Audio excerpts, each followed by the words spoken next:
హైదరాబాద్ అనగానే Charminar, Golconda, Hussain Sagar, Birla Mandir, Makkah Masjid, Falaknuma palace, Salarjung museum, assembly, సచివాలయం, అంబేద్కర్ విగ్రహం, Ravindra Bharathi, Secunderabad rail station, hitech city, రయ్యన పోయే మెట్రో రైలు ఇంకొన్ని యాదికొస్తాయి. ఇవన్నీ పట్నం బండ గుర్తులు అన్నట్టు.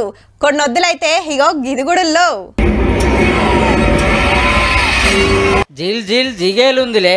అమెరికాలో న్యూయార్క్ సిటీలో టైమ్ స్క్వేర్ అంటారు దీన్ని. చుట్టూరా డిజిటల్ బిల్ బోర్డులు ఉంటాయి. పైసలు ఇస్తాన్ల వీడియోలు ఫోటోలు వేస్తారు. చౌరస్తా మీద ఆటలు పాటలు ప్రోగ్రాములు ధూమ్ ధామ్ ఉంటాయి. వీళ్ళు చూస్తానికి బొచ్చడు మంది వస్తారు కాబట్టి షాపింగ్ మాల్లు హోటళ్లు రికామ్ లేకుండా నడుస్తాయి. ఇప్పుడు ఈ ముచ్చట దేనికంటే మన హైదరాబాద్ లో సుధా టీ స్క్వేర్ చూడబోతున్నాం. హైటెక్ సిటీ రాయదుర్గం ఏరియాలో పెట్టాలని డిసైడ్ చేసింది సర్కారు.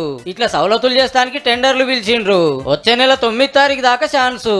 ఈ ఏరియాలో ఐటీ కంపెనీలు శీతం ఉంటాయి. పెద్ద పెద్ద డిజిటల్ బిల్ బోర్డులు పెడితే అడ్వర్టైజ్మెంట్లు చేసుకుంటారు. దాని చుట్టూ దందాలు కూడా పెరుగుతాయి. అంటే సర్కార్ కు పైసలు వస్తాయి, పబ్లిక్ ఎంజాయ్ ఉంటది, బిజినెస్ డెవలప్ అవుతాయి అని మనోళ్ళ ఆలోచన కావచ్చు.